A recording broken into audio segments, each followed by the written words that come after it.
Bonjour à tous et à toutes les abonnés de Tindika Tindika Balobi Touro Katia Voka na Katia Tindika Tindika Boya et Belebo s'abonner avec Katia Voka Babi, votre humble servante Amarou dans la bino. Olingaka musique, olingaka politique, olingaka foot, olingaka social, socio-culturel. Boya et Belé na Katia Tindika Tindika Yasika yango makambu ya bia Babi Tindika nde ya liboso.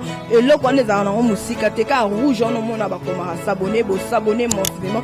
Pobozwa Katia Voka Amarula no politique na obeta c'était la politique boya ebele yasika tout le monde ni ciao. Bonjour, bonsoir à tous et à toutes, ça dépend na Herbozo d'adoption direct qui a Tindika Tindika en télévision. C'est bien moi votre humble servante Katia Voka Obo Messana Kozoton ya kolanda en direct qui a Tindika Tindika télévision. Et puis nous vous a toujours branché et puis actualité zo bota chaque jour et que ça l'a vraiment bien mikolo na moni bolembi si bolemba kotala biso te et puis bo partager l'émission auto tin de la rabino zo za vraiment bien pour la bande comme oyo bayebi mamtolo ba répéter bayebi émission tout ça raté ba bo faire comprendre bango na kolanda émission on a vraiment ba ko décortiquer makambo ya bien na kati ya émission on a. Là je tiens à remercier à mon boss à papi qui lui là mon pouvoir pourquoi pas Arifin qui sont l'homme du moment. Je vois directement Richard Longa depuis Paris, triple code difficile à déverrouiller, pourquoi pas aussi à Chailou Tété porté à Londres. Non, moi, dans la carte États-Unis, voilà, la possibilité de m'embouter en passant. Le lot, ça, moi, mboka, ça peut diaspora, boye, biepe, alikara, mingi, na même la tindika MK, tomeka rosola, na raison, il a qui Kinshasa, ça peut à moment, confinement, là, je les salue, bonjour, M. Oui, bonjour, maman Katia. Bonne santé. Ouais, quand nous, on est, on a habité sur beaucoup de gens, Nzamba, ça, n'a pas moins. Oui, Kinshasa kala écoute à un moment confinement Ouais, n'a qui quelques 3 semaines après makambo au banda et puis bon tout coûte un lobby na mon qui président les cas qui a levé état d'urgence ou non bon tout cela total andeni à venir au même biso mais on fait confiance en Dieu. OK, merci bonne basangwa Canada bozo sala musala mboka kuna te Canada za ngole mboka mndele ba structure yali eza mboka mo eza organisé malgré confinement ndenge za équipe kuna tellement que mboka eza organisé baza à mesure ya ko s'occuper na ba citoyens na bango pour bazanga lipate bazanga bien ici je vous dis franchement c'était un peu dur. Moi-même là j'ai été affecté par ce confinement. Mais ce qui est affecté, boni bateau vandaki déjà à Katamboka. Donc on était obligé à donc on intervenait à tout bout de champ. Mais c'est une expérience pour nous tous. Hein, et je crois que ça va aller mieux maintenant. OK, tout na makambo na discours à président Sala Kilobi était kufunga baba ba tambola na moba mela ba classe tout ezozonga mais ba pasteur pe basiki na part na bango église a toujours confiné pourquoi? Non ça na droit ya rosilika parce que ça droit reconnu hein na citoyen nyonso mais de l'autre côté ça peut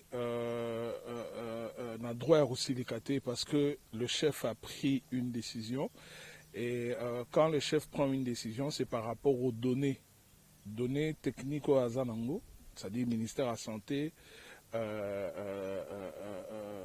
Batuya Inerbe, donner au Baché Namesa, et il a vu que on peut ouvrir ça, et puis après on va aller dans d'autres activités. Bon, les bars, moi je fréquente pas vraiment les bars. Les bars, ils ont comme on 1 heure du temps, 3 heures du temps, Moutokei. Hein? Et puis, l'église, c'est pas comme les bars à l'église, il y a plusieurs activités. Donc, il y a des gens qui viennent, qui restent à l'église. Il y en a d'autres qui dorment. Il y a plusieurs activités de veillée, de makamboze belé, intercession, belé. Et donc, ndenge église, ça va fonctionner, ndenge bar, ça va fonctionner, ça pas vraiment ndenge moko. Et à l'église, les gens sont vraiment en contact direct et puis de manière permanente. Alors, côté il faut que ça aille comme ça on va voir comment les choses vont avancer à petits pas. Et puis, l'état d'urgence est levé, mais les déconfinements se fait de manière progressive. baza okene malembe. Moi, je vais tout simplement appeler nos frères et amis pasteurs, base à la patience. Hein. Patience, c'est un fruit de l'esprit. Hein. Manifestant la très patient, calme. Le 15 des ans en musicalité, donc c'est dans 2-3 semaines. Et puis les activités vont reprendre. Nous tous ici, même moi, j'ai envie d'aller à l'église. J'ai envie de retrouver un peu la chaleur de l'église. Ça fait longtemps où cette chaleur me manque. Mais soyons patients. Ok, voilà, tomoni mwana mboka pe gouverneur de la ville Gentilini Bilamba Kalobi ki makambo ya kolela na basale pe sili. Donc ekomi kaka ke boke na morgue bosilani et puis konde ezaki ke na basale tout ça là bongama bosala ba programme na ebite MK somoni idée wana ndenge nini. Est-ce que biso na mboko tokoka? Oui, tozala obligé à okokango kaka parce que epai neti na Canada par exemple kuna tozala na bisika babenga yango ba funerarium. Wana eza ba salle de fête hein, namona awa namoni tant na yaki, il y avait quelques deuils dans la salle de fête. Kuna tozala na babenga funerarium, ba exposaka nzoto pendant 3 heures du temps. Hein, neti ba pesi bino 3 bofuti ba mbongo na bino, ba bi ba ko exposer jeudi, vendredi et samedi enterrement. Donc jeudi wana ba ko exposer corps par exemple à partir il y a 16h, hein, 16h ti 20h, bakangi ba porte bato babimi, vendredi boye lisusu, ba fongoli lisusu 16h ti 20h et puis nombre na salle ezali vraiment limité.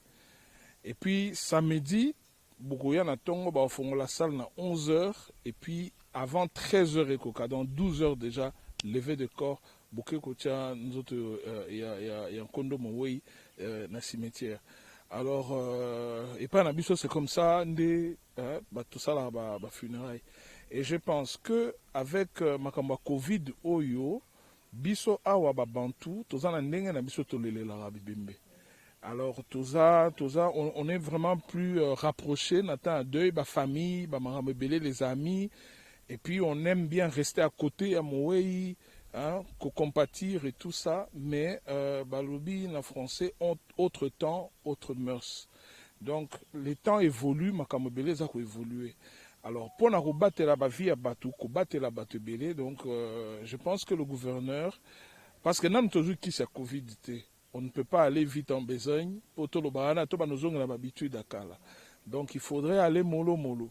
Et cette mesure là, je pense que Zali Malamu pour le commun des Congolais. Bon, deuxième aspect, il y a réponse d'Angaï, dans le sens, il y a des dépenses.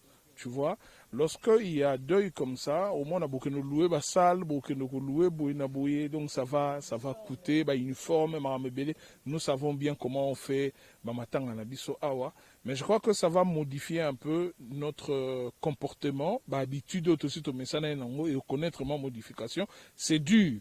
Cette période de la transition, mais c'est normal, changement, ça va réduire aussi les coûts. Hein. Il y a des dépenses, je peux te donner l'exemple pour terminer, dans Lubumbashi par exemple. Moi j'ai vécu une bonne partie de ma vie là-bas. Dans Lubumbashi par exemple, exposer à corps na morgue, c'est-à-dire celui bouillé, bateau yebi, Lubumbashi yebi. Donc, maintenant, vous allez rester à la maison, un nombre réduit de personnes, mais jour et nuit, vous allez à la morgue à l'hôpital, exposer corps, saluer mémoire et amoué, et puis quelques temps après, vous allez dans la cimetière. Donc, ils ont l'habitude, ils s'habituent à autre temps, autre mœurs. Voilà. Ok, voilà, merci. Tous qui est posé il y a 100 jours, il y avait qu'à Vital Camero, oh le lotomoni, oh le lotomoni, procureur, oh Bazaki na posé il y a 100 jours, le loba nommé, juge plutôt, pardon, nommé la cour d'appel, qu'on a te évité MK au moni en gondé. Bon, ils ont ça l'État. Papa Langa a ça la justice, a ça la sûreté de l'État à l'époque, et ils ont ça musala l'État eza bongo donc balongola yo awa lelo batie kuna lobby selon le besoin et félicitations à juge oyo oti konome. Et moi personnellement je n'ai pas vraiment beaucoup de commentaires à faire ezali choix oyo basali, c'est pas en concertation na bango mongo bato conseil au conseil à magistrature, quelque chose comme ça. Donc c'est eux qui savent comment est-ce que justice est ambolaka. Pour moi, en tout cas, je salue cette nomination, mais je vais revenir en arrière pour commenter un tout petit peu sur le verdict.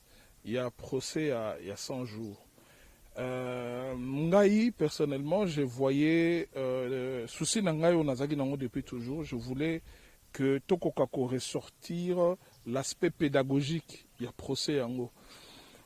Au moni, biso habitude moro te sito message Nango déjà depuis un temps. Oyo ngala obenga ngo ba anti-valeur, ça parmi ba anti-valeur oyo sengeli Tokokako combattre ça ba insulte.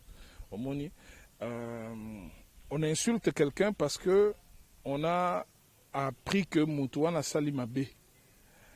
Mais mabe wana oya sali biso to yebite mabe wana ba conséquence nango ezanini et Moutounyo soit rosala yango et le roni neza rozelaye. Mais nous sommes les premiers à jeter des insultes sur la place publique. Na internet ou comment moi ça me fait très mal. Et je pense que même binoba journaliste, vous devez commencer à marteler un peu sur Bamakambu Yango, bah éviter culture ou insulte. Au moins la télévision bouillée parce qu'il n'est pas d'accord avec Moutou, au bani finga maman na ye ou ya botaye. Au bani finga, nous sommes en démocratie. Et en démocratie, Moutuna Moutou azali na liberté wana ya ko émettre opinion na ye. Et la tolérance est parmi les valeurs de la démocratie. Je ne suis pas obligé d'accepter ce que tu dis. Ce n'est pas une obligation. Et je suis convaincu, et ce qui est la vie contraire, ennemi.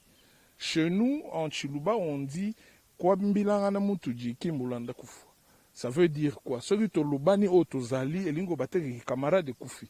Toza kolobana yango pona to sembola makambu to tambola na ndenge ya alima. Mais du côté pédagogique, moi je voulais dire que ndenge balobi na batu ya droit, hein, bon, je suis pas juriste mais il y a un principe oyo eloba nul n'est censé ignorer la loi. Lelo bakangi kamere parce que ba constater na bazuzi que likambu fulani likambu pakala et salemi bongo na ye vital. Alors bazui sikoyo code pénal na biso ya mboka batali makambo ya sali. Makambo ya sali pas exacte que n'a pas chose comprendre la différence ou exacte que non mutu individu parce que moi je ne l'aime pas et puis na bani ko finga non makambo ya sali code pénal et lobby nini code pénal et lobby boy na boye bakateli etumu na ye. Alors selon le principe il y a nul n'est censé ignorer la loi. Pédagogiquement, ngala rolinga roloba que Congolais nyonso sengeli ayeba mobeko elobi nini avant ya kosala acte moko boy quelconque à quelque niveau que ce soit. Kobandana seti likolo. Kobandana les citoyens le plus bas tina ba citoyens baza likolo. Tina chef de l'état yemoko. Donc avant de poser acte moko quelconque, il doit d'abord se référer à la loi. Que dit la loi avant? Lelo oyo bato belé bazo yebate likama ba insulte oyo.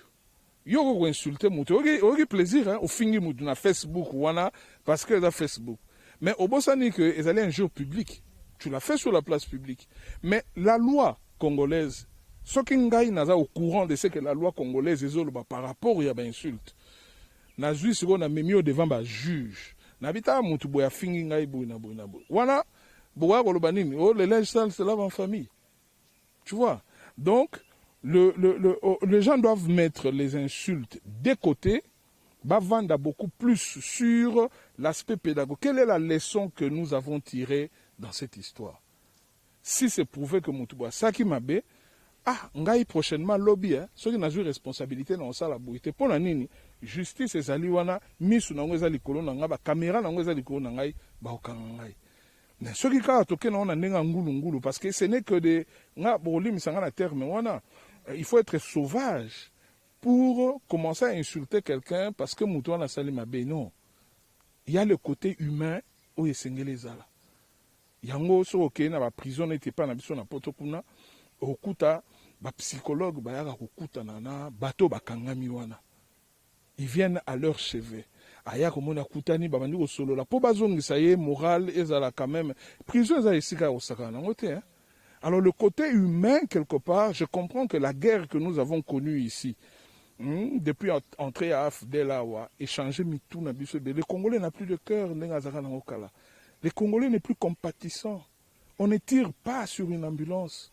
Ambulance so ezoko kende na mutu na kati yoko oko bamba libanga te parce que eza na vie moko na kati eza komema. De toutes les façons, la constitution congolaise et le citoyen congolais nyonso azali sacré.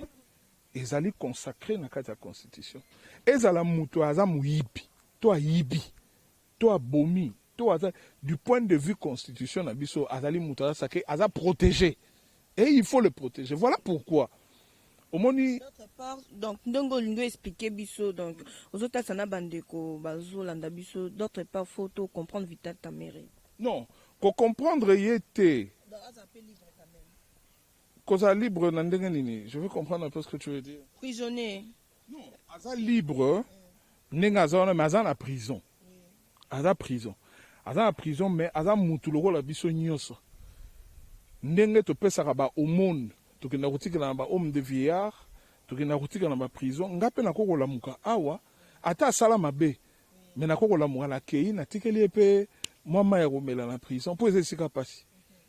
Alors le fait de dire ça, ça dénote le côté humain. Je suis comme ça. Et puis je suis chrétien. La Bible me dit de bénir Batunyo so bazo sala, ma ennemi na yo, il faut qu'on bénir. Moi, j'applique le principe de la Bible. J'apporterai mon aumône, j'apporterai mon aide, mon soutien. Et ça n'a pire ennemi n'angayata, ça n'attend pas si je vais aller le prendre. Place à Zali. Donc, denga za maladie bo epé akobi mana epé libanda mboka ceux qui traitement a isimbita ko kenne. Voilà makama justice. Justice nde sengeli etala makambo wana. Moi, je ne peux pas me mêler, je n'ai pas un mot à dire là-dessus. Le droit a été dit, hein? Sentence naye batangi yango, j'ai appris qu'il est allé en appel. Alors kuna place à Rokende, Rokuta na juge à Sambisaki à Zapeka kuna et le droit va être dit. Bon, je n'ai pas eu vraiment le temps à Rolanda Pena suite à Makamouana. Sur les 5 ans, Longoli donc attiré à 15 ans. Donc bon, Tolo Baneti président d'Enga signé qui mesure de grâce wana signé. Donc on peut dire aussi que, bon voilà, le président est corrompu. Hein? On peut dire ça. Or, il n'est pas corrompu. Aza, président de la République. Il a pris, habité, Longoli. Donc il a ce pouvoir. Il est investi de ce pouvoir en tant que le garant de la nation. On en déplaise, donc, s'il prend la décision, Longola. On a moni bande comme sur les réseaux sociaux, quand d'autres sur les réseaux sociaux, na Facebook, Twitter, azape mutumunene, donc beaucoup ridiculisé, pe na point wana te, beaucoup tika ipa pema. C'est ça pratiquement le problème au Tozanango, au Batebele, baza voye bate le droit. Hein? Tu vois, nul n'est censé ignorer la loi. C'est un principe, il faut battre bovanda au bolanda biso, bovanda na lokwana, nul n'est censé ignorer la loi. Devant la loi, il n'y a pas le mutumunene, il n'y a pas le mutumuke. C'est la seule loi des arts, les colons na biso nyos. Et l'état de droit oyo papa na biso Etienne Tshisekedi azaro loba de temps en temps, ezali état oyo mubeko ezali likolo biso nyos surtout ba citoyen toza ndenge moko devant cette loi là. C'est-à-dire, Ngaï, nako mi sentir lésé, Nelikamo et Salami, président de la République. Asali Likamo Moko Nganaza lésé. J'ai le droit et l'obligation d'aller en justice par rapport à l'acte posé. Oyo Mibeko et Lobi, Boui. Naluki Bavoka Nanga habité. Ah, tu peux poursuivre pour ça. Et je peux aller le poursuivre devant la justice. Et c'est ça l'état de droit. Il est battu parce que Azali chef, Azali directeur, il est aussi intouchable. Non, cette époque-là, les citoyens intouchables, ils allaient sauter. Et Vital, il a été soupçonné avant pour avoir fait ça. Nous avons attendu la justice est sali makamunango, bah s'ambitier devant tout le monde a vu, et bah condamné. Nous disons bravo à notre justice. Et à qui le prochain tour? Prochain tour, par rapport, il y a les Cameroun au sala. Je peux me retrouver, bah kangingaï, ote a violé moi si. Bah au kangingaï. Ote, abeti mutuma, pesaki soki eloko moko so asali bo asali escroquerie moko aboba au kangingaï. Ceci est un appel. Le procès là est un appel pour dire que Moutazali extra na Congo awa azali soute. Toye bandega ni tozo tambula na mokilo na biso pi na mboka na biso République démocratique du Congo. Ok, voilà, tozongi mouké na sima la marche ya le 9 juillet au IDPS organisé qui contre la loi ya Ronsard Malonda. Comment na Janine Mabunda koloba ete andimite ke ba mama ya mapa ou soit ba mama mikate ba étudiant ou ba étudiante ba côté les mabaki ne ko sala marche. Donc ezaka ka IDPS azo utiliser toujours batou, ba bimara toujours libanda. Pourquoi? Bango bani ba se soumettre na loi te pourquoi? Bani kaka bango. Mais est-ce qu'il y a eu des personnes qui ne sont pas bimisi bateau? Ata bengi ba maman ba ça les amabe. Les amabe te? Il n'y a pas de problème. Bako interpellé. Nul n'est censé ignorer la loi. Hein? L'acte que je suis en train de poser aujourd'hui par rapport à la loi et l'obinin. C'est bien beau de poser un acte pendant une manifestation. Nako peut exemple. Drapeau nabiso la République démocratique du Congo. Tout ça la marche awa. Ngana kamati drapeau, nazu yango na pelisi yango moto. Hein? Nazu caméraman na cheli bosso, na pelisi drapeau moto et tout le monde voit comment je brûle les drapeaux de mon pays. Mais maintenant la loi congolaise et l'obinini par rapport à acte wana, c'est acte de vandalisme. Et lorsqu'on va me condamner, on va pas, il faudrait pas que Batouba tellement baloba oh non, justice il y a deux poids deux mesures. Non. L'acte on a sali, soit salara acte oh ba bengelie na parquet, soit les actes mo isolés, mutamona qui en on peut comprendre. Mais du moment où il y a des images, il y a des preuves, on peut l'interpeller. C'est à lui maintenant de s'expliquer avec le juge. Alors voilà pourquoi je dis, je répète encore, nul n'est censé ignorer la loi. Net en anglais, behave yourself. Donc yebandengani nous a tambola. Désormais les choses ne seront plus jamais les mêmes. Alors tous on a la makama Janine. Janine ne s'engage yeba que citoyen congolais n'y soit quelque niveau que ce soit, azan a droit ya ko exprimer opinion na ye, azan a liberté ya ko sala o ye alingi, azan a liberté ya ko loba o ye alobi, azan a liberté ya ko sangana na bato ye amona ko sangana na bango. Et ça, c'est un principe universel. Je crois qu'on est d'accord sur ce point. Mais maintenant, l'UDPS, en tant que parti politique, l'UDPS n'est pas parti politique, n'est pas parti malette tout le monde a ralenti ça. Oh, et bien, on a attendre l'élection. Oh, ils ont attendre dialogue, ils ont parti en bimi. Non, l'UDPS est un parti de masse. Tant que le parti de masse, on est lingo le banini. Tous allés na ba ouvrier, bazana kati. Tous allés na ba chômeur bazana kati, tozali na bato bazana classe moyenne bazana kati, tozali pe na bato bazali na classe alikolo bazana kati. Donc tout le monde est représenté dans l'UDPS. Et maman mapa wana o bango bakene ko manifester. Pour na bango ba manifester, il ne faut pas seulement que l'UDPS aebisa bango bo bimana balabala bo manifester. Non. Maman ya mapa na cadre musala na bango, lorsque ba constater que y a un ça ne va pas awa. Ils ne doivent pas, ils n'ont pas le temps d'aller demander à Kabound. Place Kabound, non, la loi congolaise leur donne le pouvoir, il y a qu'on manifester. Bazan a droit, alors Janine doit enlever discours où on a partisan, cette tendance à politiser, les citoyens congolais sont libres. Bon, makama Ronsard wana ezaki nango makamu ya eza ba copte. Ya ba cop batala bino to joyer, yeto Ronsard ne bouina. Mais makamu Ronsard wana, c'est déjà une page qui est tournée, Ronsard ne reviendra plus, mais seulement ici Janine doit comprendre que nous sommes libres dans notre pays. Nous sommes à l'époque, tu ne pouvais pas venir m'interviewer comme ça, na ko solo là librement. Ce karabo ba kader basi ba écouter les malibanda. Il n'y a pas longtemps, on a une interview déjà bouillie.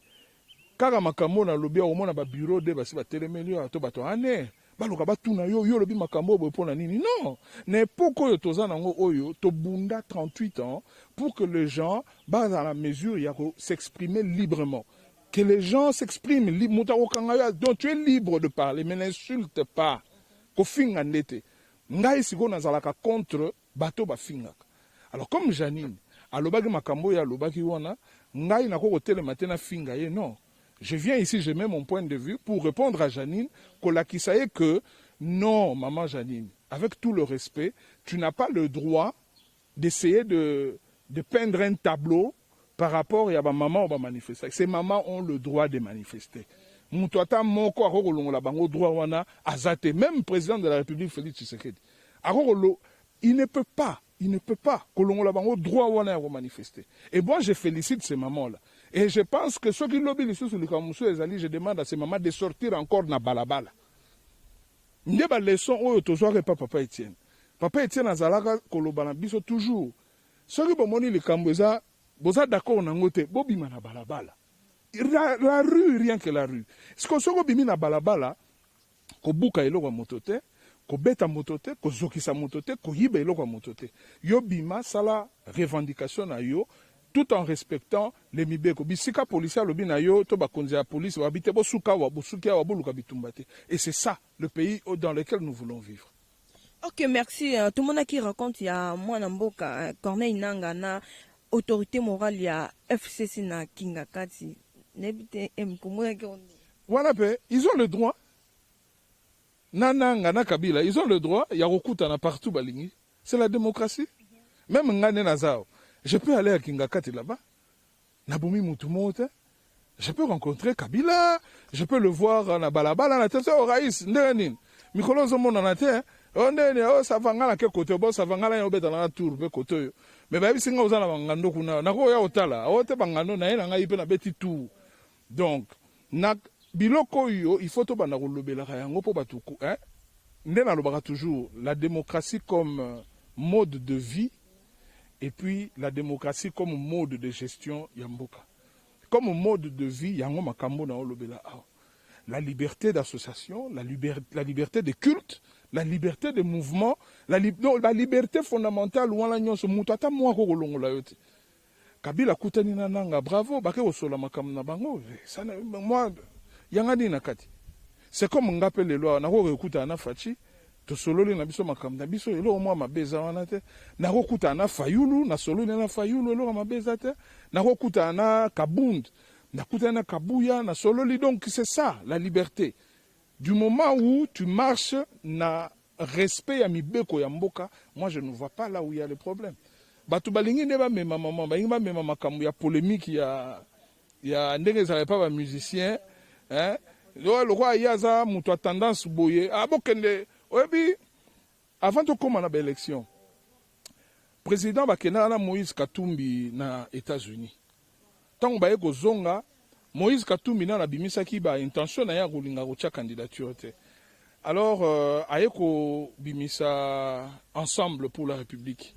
Tant que bimisa ensemble pour la République, batu babandi kofinga Katumbi. Batu babandi kofinga Katumbi. Le président était obligé, en fait hier, le président UDPS, il était obligé, lors d'une conférence de presse dans l'immédiat, mais kofinga mutu pona ni asali o ya Yeshua. Alobi ke ya sali formation na bozo finga et pourquoi? To bundande po makambo ngo ezala ndenge zawana. Il est libre de faire ce qu'il veut. To komi avant l'élection tant to le makambo ya machine avec ou sa machine à voter to kene batuba bosanate, il y a eu une marche. Oh, basala na limité wana. Ba finga mama ya président de la République. Ba yembele banzem ba salité. Le président a réagi depuis Bruxelles. Boko finga mama ya mutu. Pourquoi? Parce que nga dans une position ya ngai bino bobo ibolo bino biso sa machine à voter. Nga bi avec ou sa machine nga na aucune élection. Et ça choix. Pourquoi ko ya ko finga tiko kene ko finga ti mama ya mutu? Ndeba anti-valeur wana ngai nazalaka contre babiloko wana toujours. Je peux même te donner un exemple. Moi, je suis membre de l'UDPS. Il y a eu un moment là, j'avais pris une position, cela n'engageait que moi. Ce n'est pas une position officielle du parti, c'est mon opinion à moi. Et j'ai défendu cette opinion-là jusqu'à la fin. Mais on a continué à défendre l'autre.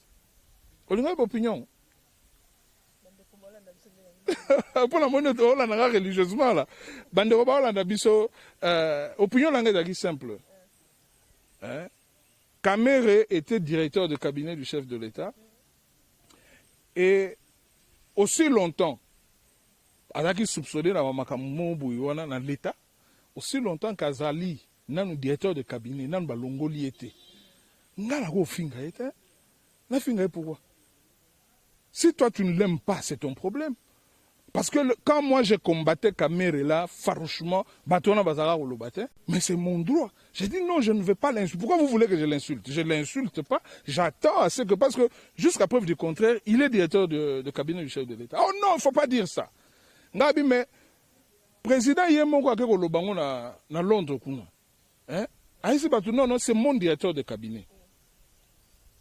Parce que le président Yazakoloba, c'est mon directeur de cabinet, il a bien. Ngai na tour na ngai tanga pe na lobby aza directeur de cabinet chef nga na sali lisumu akaina na sali lisumu ya donc c'est la raison pour laquelle il faut venir m'insulter. Ouais, non, il faut pas m'insulter, il fallait commencer par insulter les chefs. Voilà pourquoi na ça bango so boza mibali bo banana au finga président parce que yemu tabisa bino gaza directeur de cabinet là. Moi je n'ai fait que répéter ce que le chef a dit. Ma beni no ngala, c'est qu'est-ce que moi j'ai inventé? Je n'invente rien. C'est lui-même le chef qui a dit. Et aussi longtemps qu'il est encore directeur de cabinet, moi je ne vois pas ce que moi je peux. Cité de l'Ouïa. Tu vois un peu? Et de manière pédagogique, et comprendre, c'est que opinion à Moutou, et ça opinion à Moutou. Et respecter opinion à Moutou, et ça respecter l'être humain. Et c'est ça même la beauté de la démocratie. Et si on n'est pas à mesure, il y a qu'on respecter l'opinion de Moutou. Au comme il faut Moutou, parce qu'émettre l'opinion de aux Anyama. Je m'excuse. Aux on a stade animal. Aux on a stade instinct animal. Aux a lion. Donc Mouké Moutou. Mais la tolérance. Il a émis son point de vue. Ah ok, c'est son point de vue. Ok, voilà, merci. Monsieur Zokenekito, vraiment, ils ont une émission intellectuelle, vraiment, tant il y a Kolanda. On peut comprendre ma caméra. C'est ça, phrase MK, le motivateur de tout le motivé. Ok, merci MK. Ah, to beta skoli solo ya Benoît Luamba parce que biso to sa kaka musala donc ma message je où ta parti par là. Libanda ya mboka lilo bande ko babenginga à partir ya poto. Avant comme on a Benoît Luamba, on peut sonner un exemple. Mon ebi dans début à mandat ya président, hein, bakangaka membre ya famille na mo boye. Hein? Na Lubumbashi. Hein? Bakangaka ye pona makambo esala maka wana banini tout ça bakangaka ye okaka président telemi abi no bobimisa ye bobimisa na boloko bon ndenge bakangaka ndeko na ye wana na boloko. Est-ce une raison pour moi na telema parce que c'est un frère je connais personnellement bien, c'est une raison pour moi na telema na bana kofinga ndeko na ye parce que bakangaka ye na boloko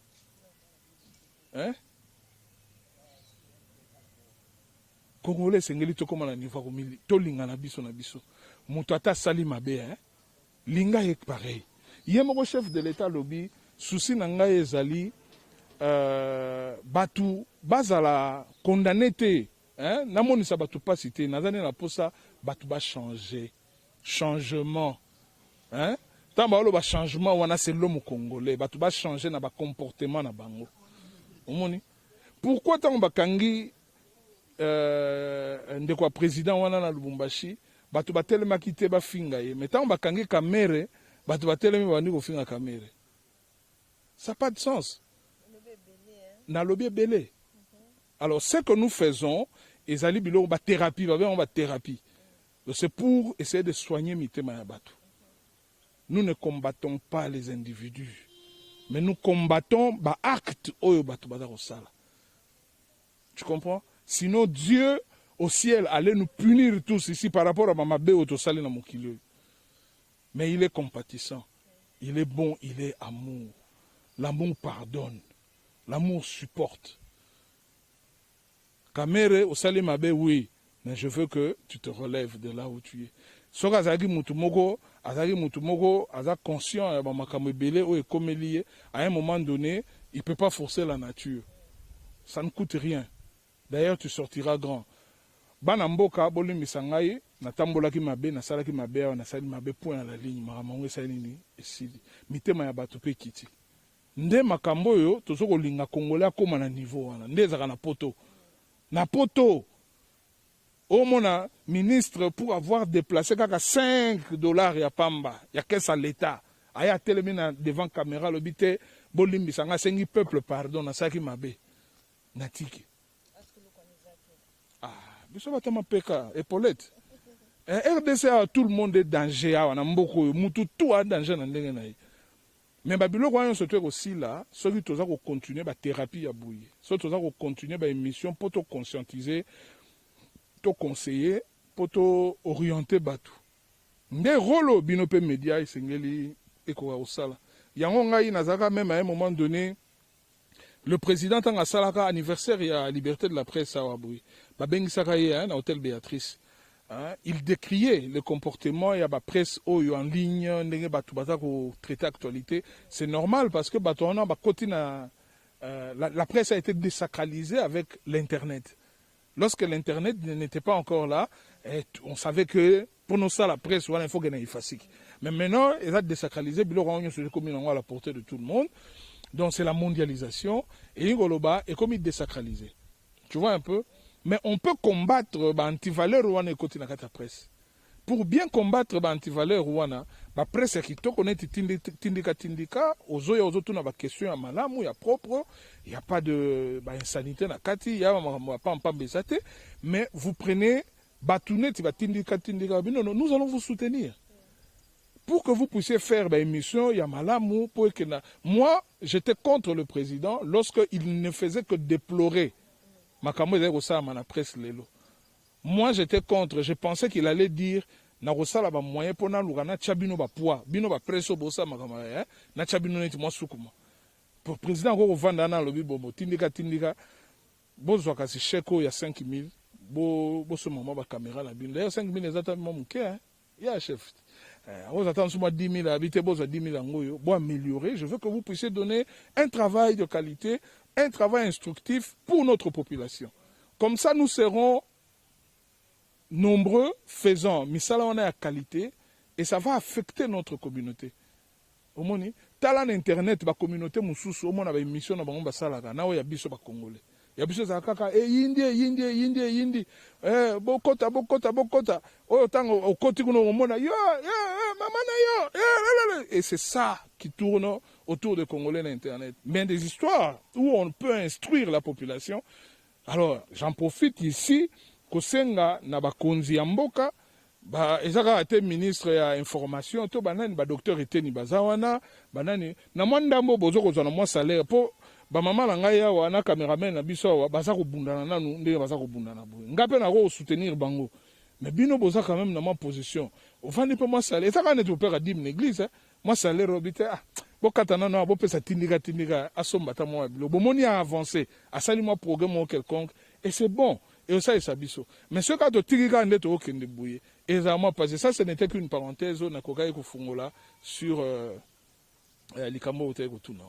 Ok, merci Mkana. Bandi pe bande ko balandi biso ba yoki to comme déjà ko chité mais tozo chité a en affaire ya bena lwamba oyo ba diaspora déjà ba poto question na bindo to comme na ona suka ba lobby jijuana ki ake Belgique asal mabebele mingi ko banda depuis 2006. Mkana loba mabe wana nyoso te po toza quand même na TV photos za na ba réserve makambo tozo loba oyebi déjà 2006 affaire ni les karati to koma na 2020.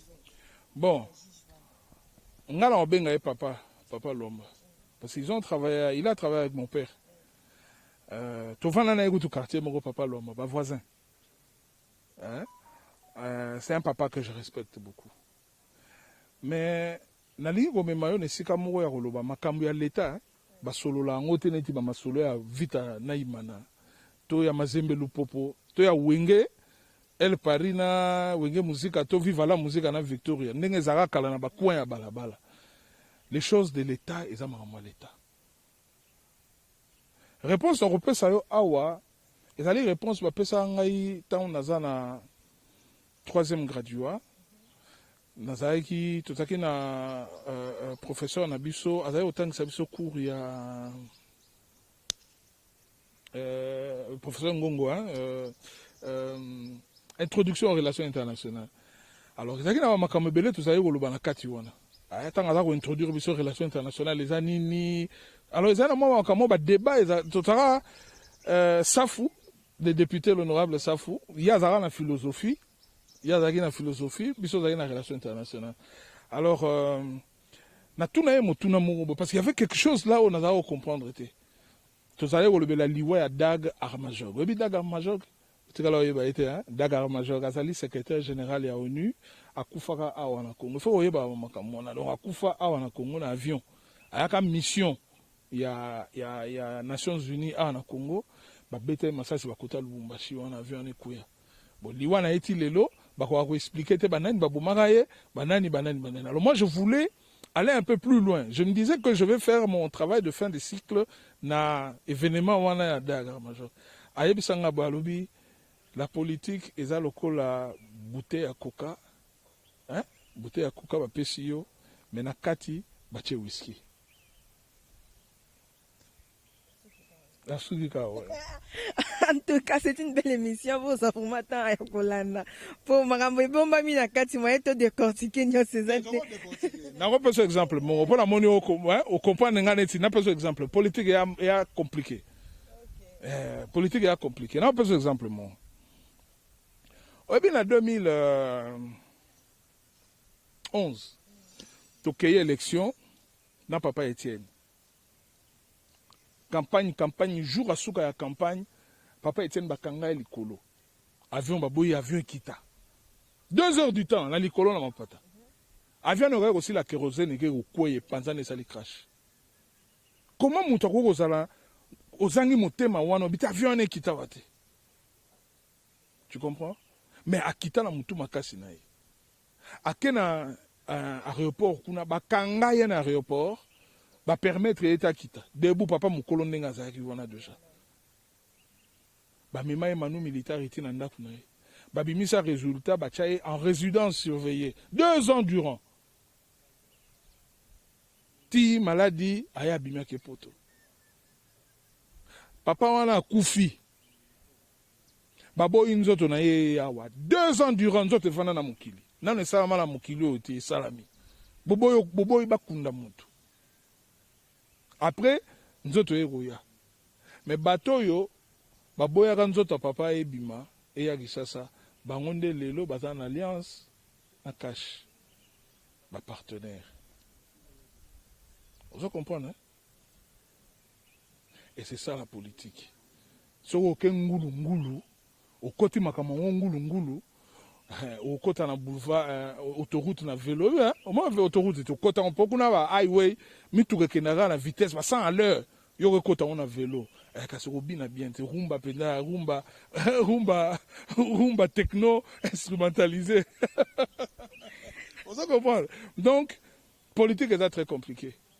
La mouka, ba kenage Genève, obine ba suka kiti, mais lobby o ezako yawa, au moins la mouka wana na cash bako vanda pe sika moko hein bazongi lisusu. Donc en politique on dit les alliances se font et se défont. On se comprend selon les circonstances. Yango wana ngana ko finga mutute o Jean-Pierre Bemba na bandi ko finga o Fayulu na bandi ko finga o Mozito na bandi ko finga te pona yebi lobby tende nini match ngo ko beta mandenge nini sikoyo ngana finga ki o lobby. Le lobby siko yo wana mutu ngala fingaki na moni osuna chef o ngala o soutenir bovandi zo sika mongo ngala obimanen. C'est ridicule. Alors pour éviter le ridicule, qu'est-ce qu'on fait? Par moment il faut se taire. Par moment il faut se taire. Alors si tu ne peux pas ou tu ne veux pas te taire, alors viens avec ton argument, viens avec ton opinion. Makama Genève, voilà mon opinion par rapport à ça. Makama ya ndenge Kabila kangaki papa Etienne Aboya Kita 2 ans durant, lelo mwana na ba vandi ba simbi vert au partenaire. Je viens avec mon opinion, mais je ne peux pas me mettre là. Oh, Félix Aza traître. Félix Aza, non. Non, Aza traître par rapport à quoi? Les circonstances, dans l'élection, et ça dit que nous nous retrouvons dans Batouana Kaka. Eh, neti Rwanda lelo. Ça dit que les dégâts sont belés. Est-ce qu'on est obligé à Kabonana Rwanda? Non, c'est pas voisin direct. Rwanda est pas voisin. Ce que tu as dit, tu as dit, bango, bakeno luka planète, mon bakeno, bazara wana, bakotikala wana. Mais il faut que luka des voies et moyens politiquement, ndeni toko penser, na linga la bango ndeni, ko bongisa ba pota auto ce qui par rapport à babitumba wana. Tu vois, et c'est ça la politique. Donc voilà, ma question vraiment est belé, mambolo baiser belé na mon caméraman on ça ngabo. Donc tu chité à tous c'est la kaka koya ya Martin Fayulu le 2 août. Bon, Aza le bienvenu, hein, c'est son pays. C'est son pays. Ce qu'on a déconfinement PSC Kominango va permettre de se rassembler. Donc, il est le bienvenu dans son pays. Si moi j'ai le temps, je vais aller voir un peu un frère qui revient au pays. Je vais aller le voir. Si je n'arrive pas, il y a au Koma Tango Akoya, je vais proposer. On parlait avec lui. On parlait déjà avant avec lui. Et il a été adversaire, il y a candidat à soutenir Fachi Béton, Fachi Monamukishi. Mais ça là que Fachi a gagné. Et moi je ne vois pas pourquoi on a continué en antipode dans le Ghana Koutane na Faden House, si l'occasion le permet. Donc c'est son pays, c'est son pays. Ayana Mboka. Okay, bienvenue, président Martin Fayulu. Le Congo, c'est un pays, vient contribuer. Nous venons contribuer, tant soit peu. Voilà. Ok, message fort na ba diaspora, na ba tutu, ba ju occasion qu'on a émission on dirait qu'il y a Tindika télévision, na MK. Donc, message, moi, il y a bien quoi. Pour ça, l'émission, bah, Israël, dans la Bible, Bazara na captivité. Ils étaient en captivité pendant longtemps. Et à un moment donné, Néhémie, le roi Cyrus, Néhémie Azara na pembeni roi, Azara pembeni roi, et puis Bazara obetela ma solo tant Azara mona muke Israël ezalaka boye. Siko tant avant de pembeni roi, amoni roi place Bazaki na Syrie, kuna Assyrie, Syrie te, Assyrie, baza osala ba culte na bango bango bato basala ki bango biso nzambe na biso pena tika biso ka boye.